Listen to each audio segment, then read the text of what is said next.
Kings. Everyone follows a king in some way. We think those days are long past, that there's not kings of the land like we used to. But there are still kings of our ego, kings of our anger, and really what king we follow determines the battles we win and lose. Let's talk about it today.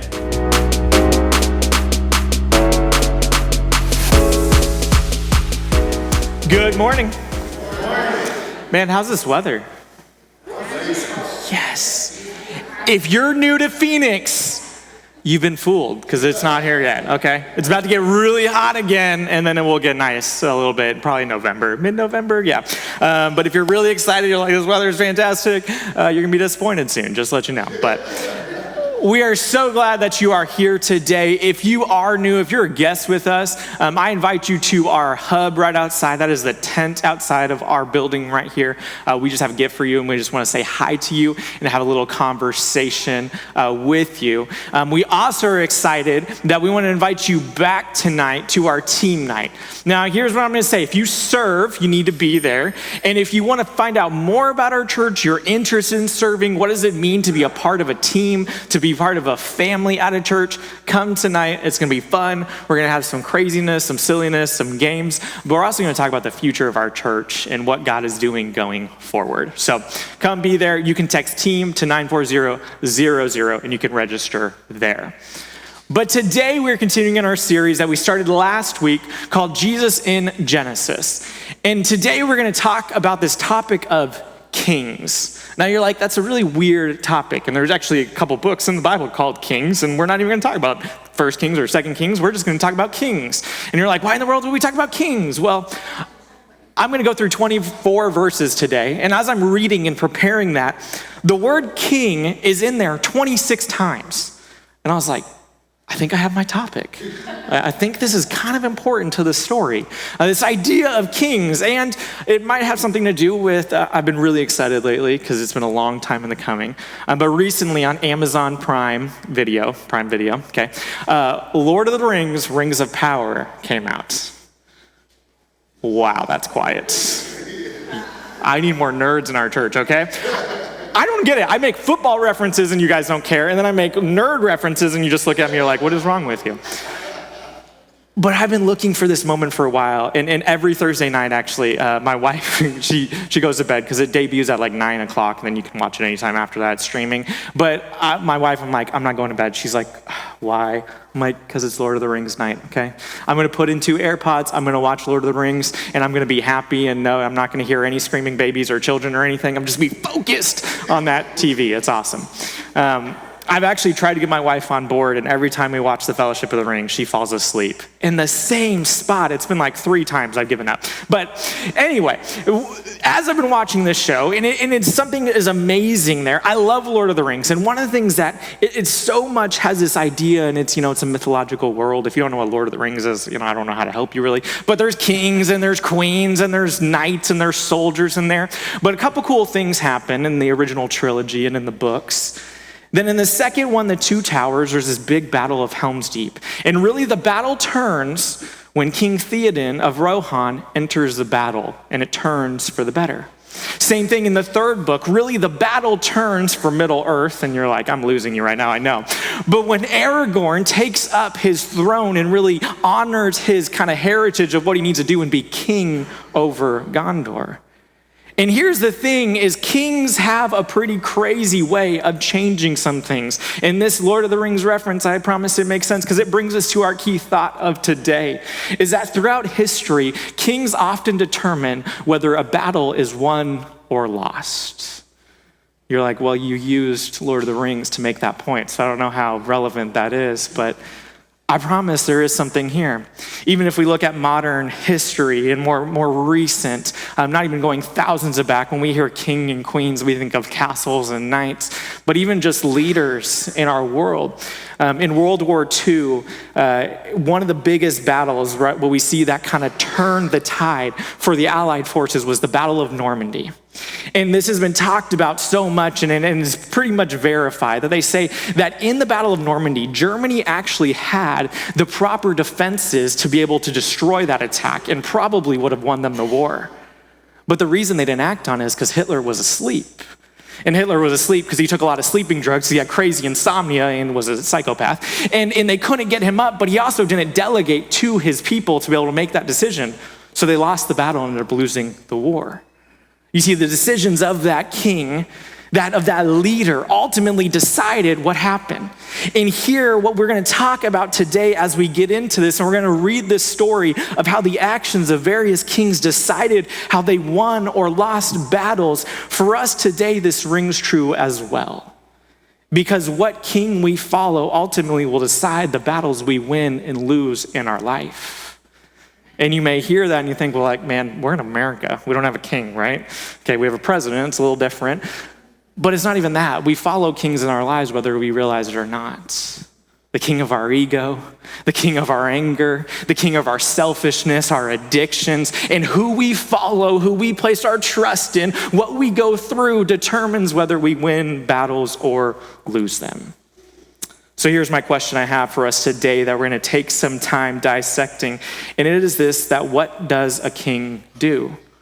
How do we know what a king in our world does? How do we identify the kings in our lives? Well, if you have your Bible, go ahead and flip to Genesis chapter 14. And in Genesis chapter 14, this is kind of where we're going to land today and spend some time. And as you're flipping there or pulling that up on your phone, I would just want to give you a little summary. Because last week we kicked this off and we started in Genesis 12. And in Genesis 12, we talked about this man named Abram. And God called this man Abram and he said, hey, pack up all that you have, pack up your family. He didn't have kids, but he had a wife and he had a business and employment. He said, pack up all of that and leave. And I'm going to take you to this new land. He's like, just trust me. And Abram left his whole life behind. But as Abram started going, and some of the things we're not hitting today that I'm going to summarize for you, is he kind of faltered and there was a famine in the land. He didn't trust God, so he went to Egypt. And God said, I didn't want you to do that. And he kind of paid for it. We'll talk about how that affected his marriage down the road. And Abram kind of made these mistakes, but then God got him back on track. And then as they're going farther, one of the people he took along was his nephew, Lot. And as they're on this journey, they start settling a little more and their kind of businesses are growing and growing and growing to where they get too big and they have to separate. And Lot kind of chooses a path for superficial reasons. He chooses a path, I'm going to go this way. I'm going to follow my heart because I want to build my brand. I want to build myself. And Abram goes a separate way, which leads to Genesis chapter 13, the very last verse of that chapter I'm going to read before we get into our passage today. And it says this. So Abram moved his tent and he went to live near the oaks of Mamre at Hebron, where he built an altar to the Lord. You see, Abram, unlike Lot, he went to the site where he had set up an altar for God. The site where God kind of marked, he said, this is what I'm going to give you. This is the destination you're going to. And really the place where Abram acknowledged that God was Lord of his life.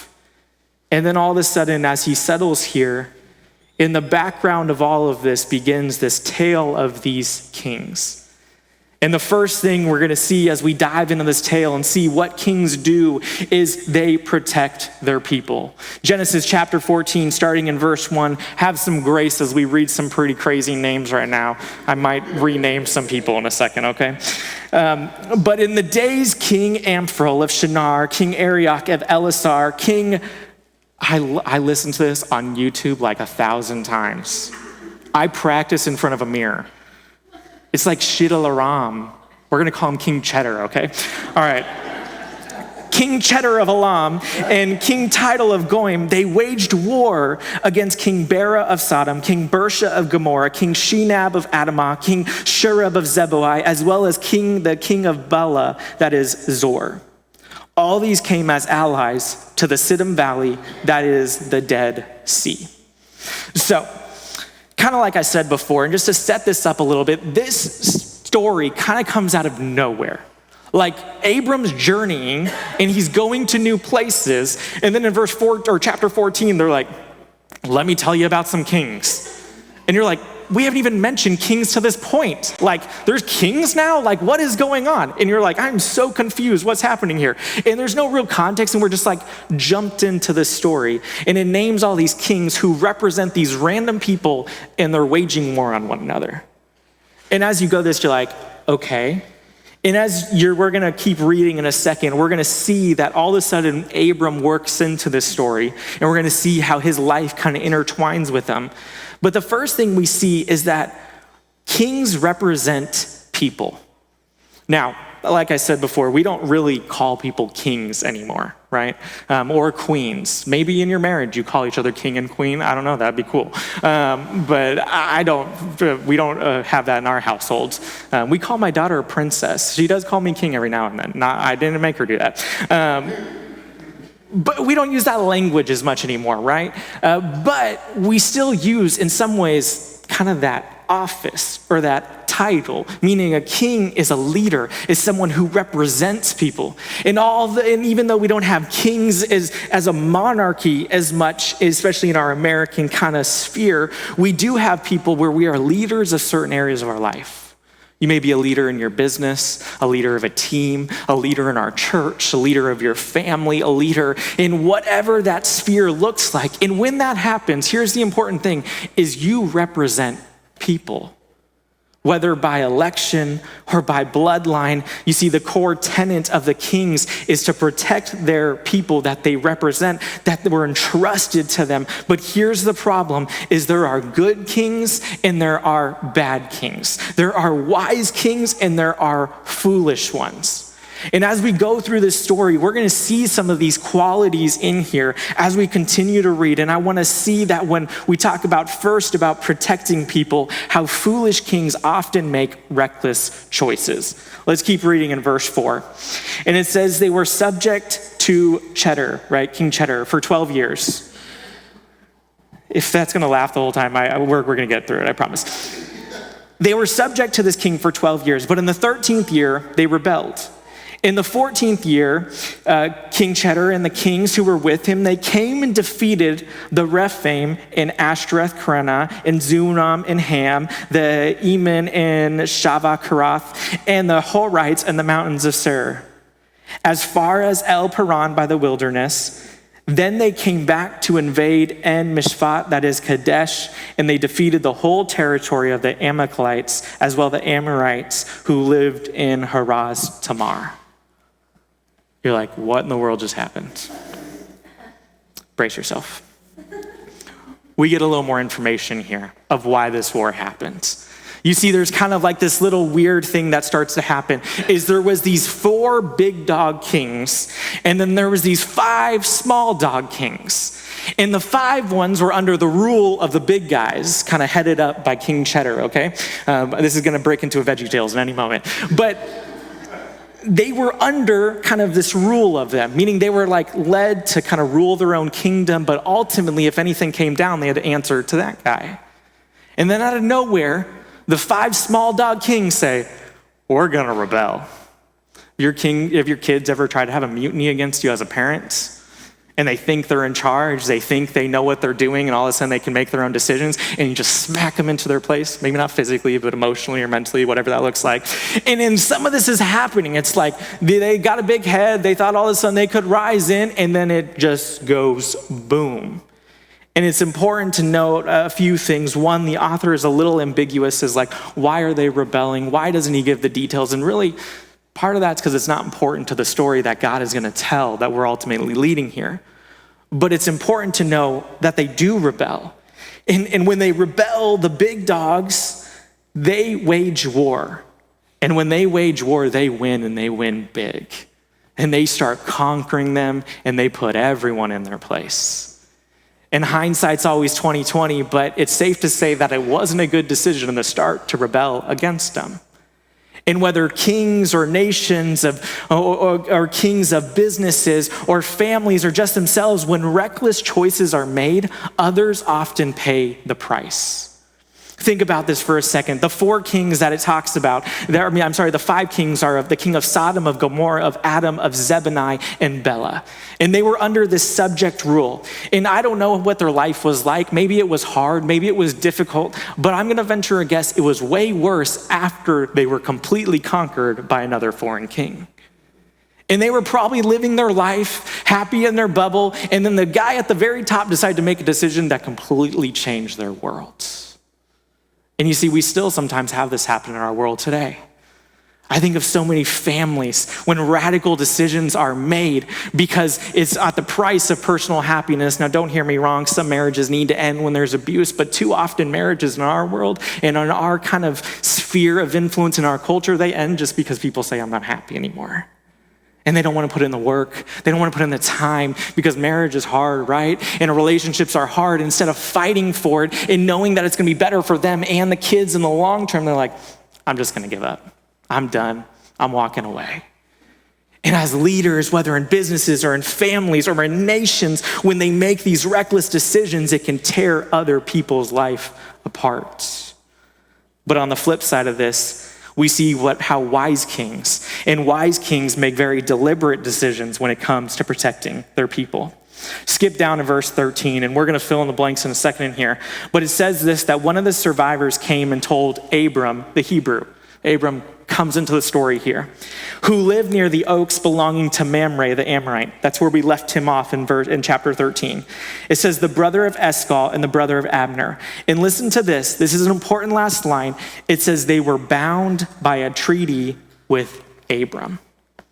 Now, like I said, we're jumping ahead in the story a little bit, but I just want to point out how contrasted Abram's decision-making is from those other 5 kings who foolishly said, we're going to rebel because we want something different, and then it had catastrophic consequences for them. Whereas you go to Abram, and instead of making crazy decisions that jeopardize the lives of the people he loves, the lives of those who he is overseeing, which we're going to see is a lot of people, instead it says that he was making treaties to ensure that they were safe and taken care of. And I just love this because Abraham is called by God to move, called by God to go somewhere, and he's going to protect his people. He's making treaties with other pagan nations that he disagrees with because he wants to be a peacemaker in that land, to be able to be faithful to the call God has for him.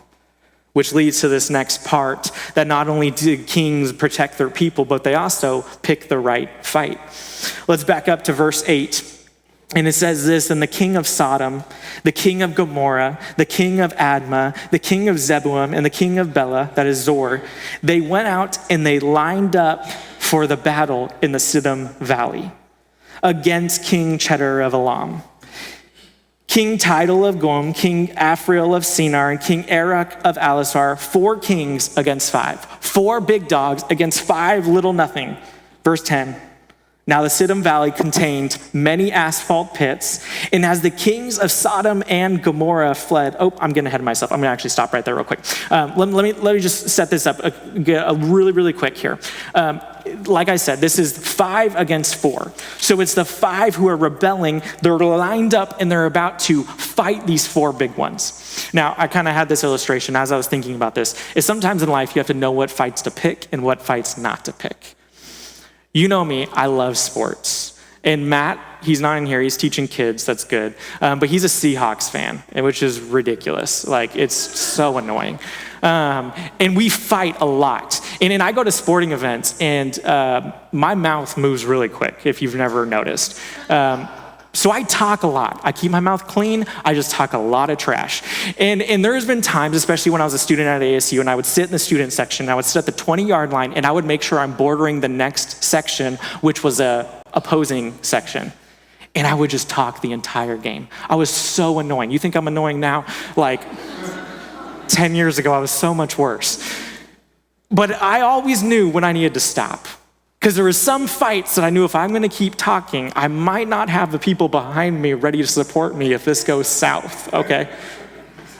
And I could probably outrun one guy. I don't know if I can outrun 5 of them, okay? The good thing is I was always sober and some of these guys weren't, so it was always an advantage, okay? But anyway, you have to know what fights you're going to pick. And here we see another thing. They start lining up here, and here we're going to see a big contrast of what foolish kings do in these situations and what wise kings. The first is that foolish kings fight when they want to fight. Let's keep reading in verse 10, and we're going to see how this ends so badly for the 5 little guys. Now it says, now the Siddim Valley contained many asphalt pits, and as the kings of Sodom and Gomorrah fled, they lost the battle, okay? Some of them fell into them, but the rest fled to the mountains. The 4 kings took all the goods of Sodom and Gomorrah and their food, and they went on. They also took Abram's nephew Lot and his possessions, for he was living in Sodom, and they went on. Think about this for a second. This is just crazy. Is these kings rebel, these kings pick a fight, and then they say, let's fight here when it is the worst place they could possibly fight. Because when they need to rebel, they fall in a pit. They're gonna die there. Or they run to the mountains. None of them run back to their own city to fortify their city, to protect their people, to care about their people, and so they just let everything get conquered. And it all stems from these foolish kings getting into a fight they knew they probably couldn't win because they fought when they wanted to. They fought whether it was emotionally or in anger wrapped up in these, their egos got ahead of them that they picked a battle they could not win. And so often, foolishly in our lives, we can do exactly the same thing. We can pick fights in our sin we know we're not gonna win. We can think we can do things on our own that we know we are destined to fail at. But we get the contrast of here as well. And we see that wise kings fight when they have to. Let's keep reading in verse 14. We read 13 a second ago that one of the survivors of these fights ran to Abram. And he's hanging out. He has peace treaties. He's fine. He's in a nice little area. In verse 14, it picks up how Abram responds when they give him this news that his nephew Lot has been captured. It said, when Abram heard that his relative had been taken prisoner, he assembled his 318 trained men. That's a crazy specific number there, right? The Bible just loves to throw that in because they're like, we're not making this stuff up. Like, these are specific things that happened. His 318 trained men born in his household, and they went in pursuit as far as Dan. And he and his servants deployed against them by night, defeated them, and pursued them as far as Hobah to the north of Damascus. He brought back all the goods and also his relative Lot and his good, as well as the women and the other people. This is so cool. If you just kind of put in perspective everything that's happening here. 5 different kingdoms are fighting, okay? 5 small ones against 4 big ones. They get laid waste, and then they run and they go tell Abram. Abram's an old wise man. He started his journey and left when he was 75. We don't know how old he is here. He's over 75. And he's just sitting there. He's a wise old guy. He's made peaceful relationships with all the people. He's been readying his people for battle if anything happens. And then they're saying, hey, we need your help. And Abram's been staying out of all these fights, staying out of these politics. But then when he hears a family member is in distress, he's like, all right. He picks up his sword and he's like, let's go to work. And as Abram kind of gets into this fight, it's just crazy. When he does, he doesn't do it recklessly. He doesn't do it because he wants to, but because God made very clear it's time to enter the fights. You know, as Christians, I was thinking about this, as we are called to be pacifists, but we are not called to be inactivists, which means that we're called to keep peace with people. But that doesn't mean we're called to just ignore everything that's happening around us and go in a little bubble and wait for the end of time to come. That we are called to be active in our world. We're called to speak out against immorality, to speak out against injustice that happens in our world. But we also don't pick fights that are because of our ego, because of what we want to happen, but we wait for God to move. And here's the thing, as we look at this, we see that the model from Abram is we shouldn't be stirring up anger or violence or hatred, but when these things happen, we need to be ready to step in, ready to lead those around us to make sure that God's path is going forward. So here's what we see from kings, is kings protect their people. Kings, they pick the right fight. And the last part of this is they praise the true champion. Let's keep reading in verse 17. And it says, after Abram returned from defeating King, it's a serious time, so I'll try to say it right there, Chedorlaomer, or something like that. It's so hard. That's the last time it's said, okay? So we're past it. He's done. He's gone.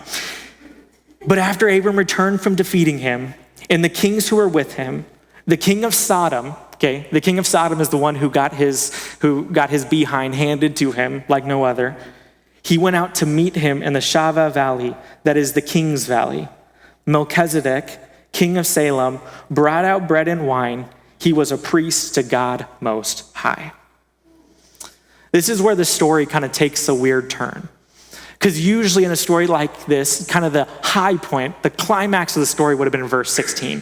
Like everyone just gets killed. The battle is won. Abram cleans up shop. He gives everyone back their kingdom that made bad choices. And he's like, peace out, God won, I'm awesome, see you guys. But then it keeps going. And what's weird is the usual where it would end and would be the high point of the story. Now, actually, this is extending to the true high point, where there is this meeting and the battle is won. God's people are victorious, but then all of a sudden we see this new character, King Melchizedek, who is the king of Salem. And really the point of this meeting was to start handing out the glory, handing out who deserves what, give praise to the one who needed praise. And one of the responses first shows us to how foolish kings respond when they are to give credit to credit where it's due. And the first is that foolish kings glorify themselves. Skip down to verse 21. It says, then the king of Sodom, the guy who's not smart, the guy who has been making bad choices this entire chapter, he said to Abram, give me the people, but take the possessions for yourselves. This is the first time this guy speaks. He hasn't said anything in the whole chapter. He's made bad decisions that we've heard the consequences of, but the first thing that is recorded of him saying is he says, give me. Give it to me. He wanted the recognition. He wanted the glory. And like, as I read this, the only thing I could think is this dude is a straight moron, right? Like, he is just delusional. He has made bad choices the whole time. And then in that, when he finally gets rescued, he gets saved from his dumb decisions, he makes a selfish request that is all about him. He doesn't say like, thank you, Abram. Thank you for saving me. Thank you for making sure I wasn't a mountain man the rest of my life and all my people were dead. But instead, he shows this total delusion, which ultimately foreshadows how his kingdom will eventually end. And we're going to get there in a few weeks about how Sodom and Gomorrah end because of his leadership. But there's a completely different response from the wise king. And the wise kings here glorify the one who brought victory. Back up to verse 19. And this is King Melchizedek, right? He brought out the bread and wine, and it says he was a priest to God Most High.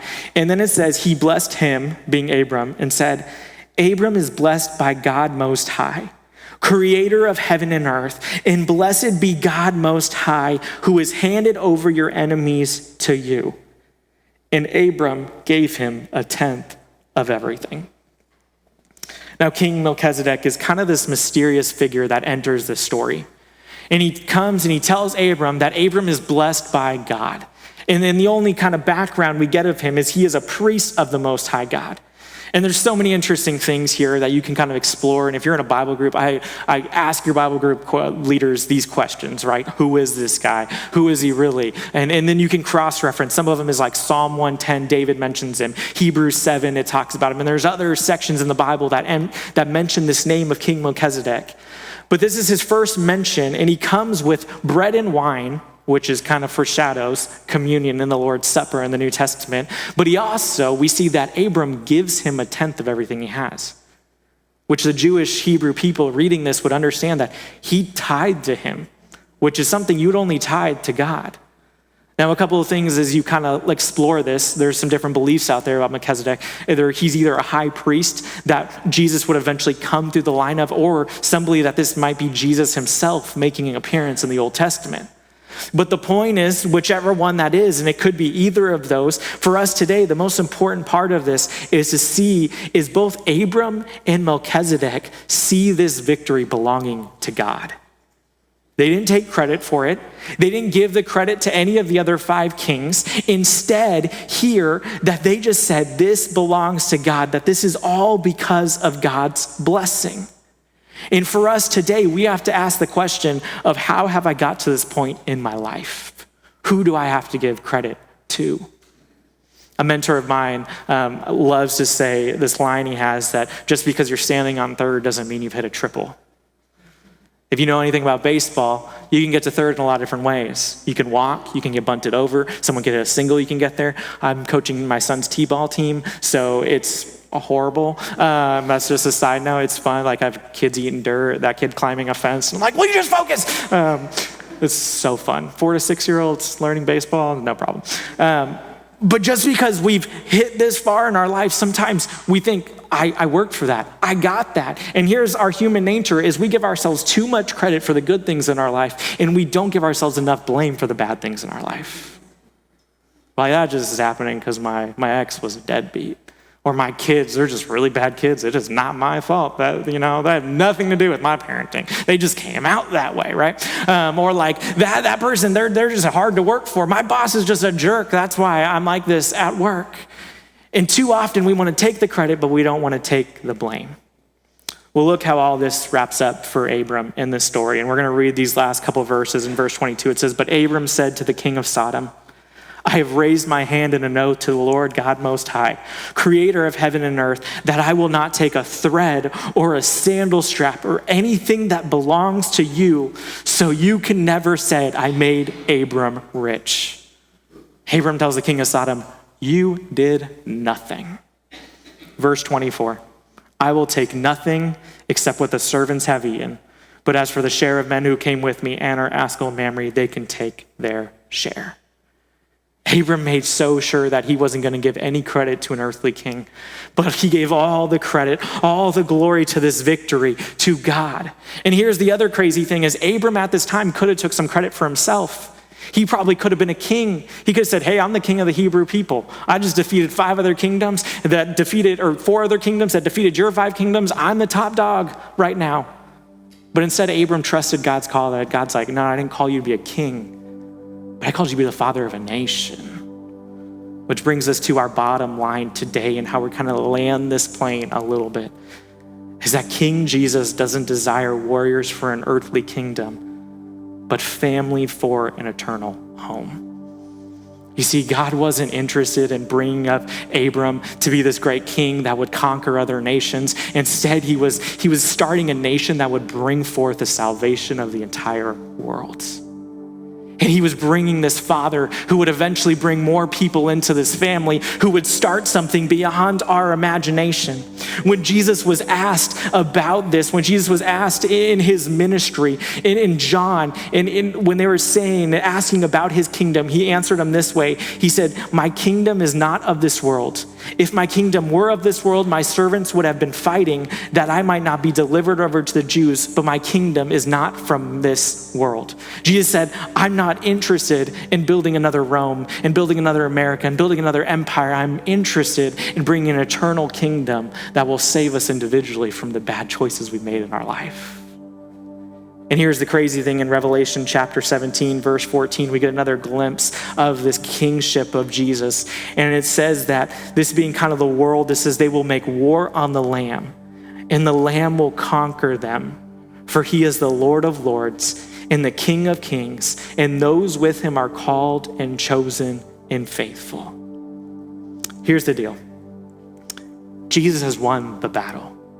When he died on the cross, when he raised again, he won the ultimate battle and war for our hearts and our minds.